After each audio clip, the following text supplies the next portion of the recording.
Hello everyone, this is Ella. Welcome back to my channel. Today I have a quick review for you of these MÅLA watercolor pencils from IKEA. So the other day I was in IKEA buying a desk for my husband for working from home, and I came across these pencils. They're actually made in Austria, and I thought they were so intriguing. They're children's art supplies, obviously. They're not professional art supplies. So I decided to I couldn't resist myself. So I bought them and I wanted to give them a try.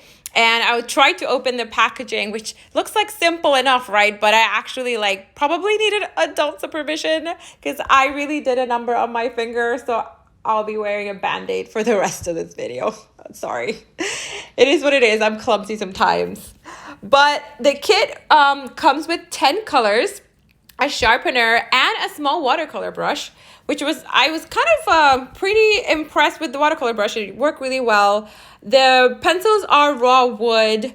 They have a little paintbrush printed on the pencil, which means that they're water soluble. They are pretty thick, and I'll compare them to other pencils so you can get an idea of how thick they are. They come in like an hexagonal barrel, which is nice so they don't roll over. They have these little just instructions inside, but doesn't really say anything special. So I'm gonna compare them with these Crayola pencils and some Faber Castell pencils. You can see how much thicker they are versus the Crayola pencils, these are just the regular Crayola colored pencils, and the barrel is different. They are obviously much shorter than the Crayola pencils.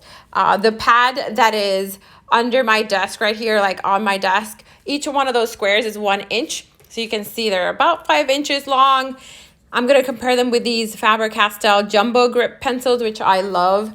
They're also children's watercolor pencils, but they're much longer. They're about closer to 7 inches. They're also much more expensive than the IKEA ones. And the barrel for these is triangular versus the other.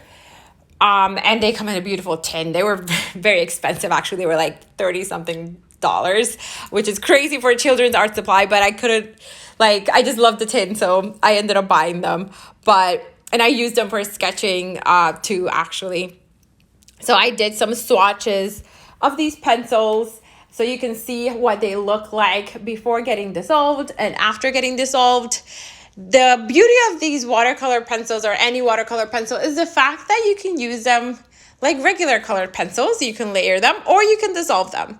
So I really love that flexibility that watercolor pencils provide, especially when I'm on the go sketching, and depending what kind of look and feel I'm going for what I'm sketching, I like to use them one way or the other. These actually dissolve really well. I'm using Grumbacher paper, the one that I bought at Walmart in my Walmart art supply haul. I'll link that above if you want to see that.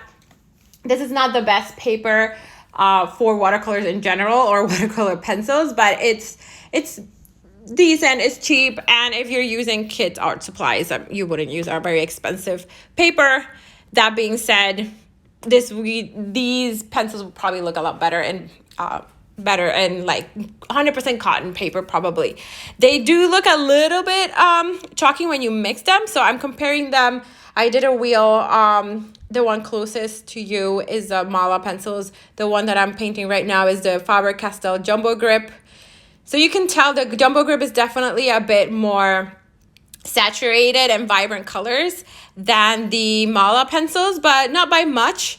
The Faber Castells are also not as chalky, not nearly as chalky. So these are just a little bit chalky, but not too bad. They're pretty vibrant, and the color selection is pretty good. You have a warm and a cool red and a blue. You have an orange and a yellow, and you have a green, like a burnt sienna, and a black. So it's not bad at all. I really enjoyed using them. I did a bit of a sketch here of an apple just to show you how they work, in real life. And I did multiple layers of this apple where I laid down pencil, I dissolved it, I dried it with a blow dryer. I went over it again about maybe 3 times or 4 times. And I was pretty happy with the result. They actually, it looked very vibrant, and they were really nice to use. I really love the grip and how they feel. In general, I love jumbo thick types of pencils. There's something about them that I just really love how they feel in the hand. So I was really pretty happy with this given the price. So I'll definitely be using them in the future for maybe some under sketching in my sketchbooks before I do a watercolor painting, right? If I don't want the lines to show. They're definitely not professional art supplies by any means, so they're not going to be light fast. But there's something that I just love about using children's art supplies that brings me back to my childhood. Maybe it's that nostalgia. It just makes me happy, and I just love to try them out and share them with you guys. So I hope you like it and appreciate it. I know they're definitely not professional art supplies, but it still makes me happy, and I hope it makes you happy as well. I hope you liked this video. If you did, please give it a thumbs up and consider subscribing for more. I will see you in my next video. Take care. Bye-bye.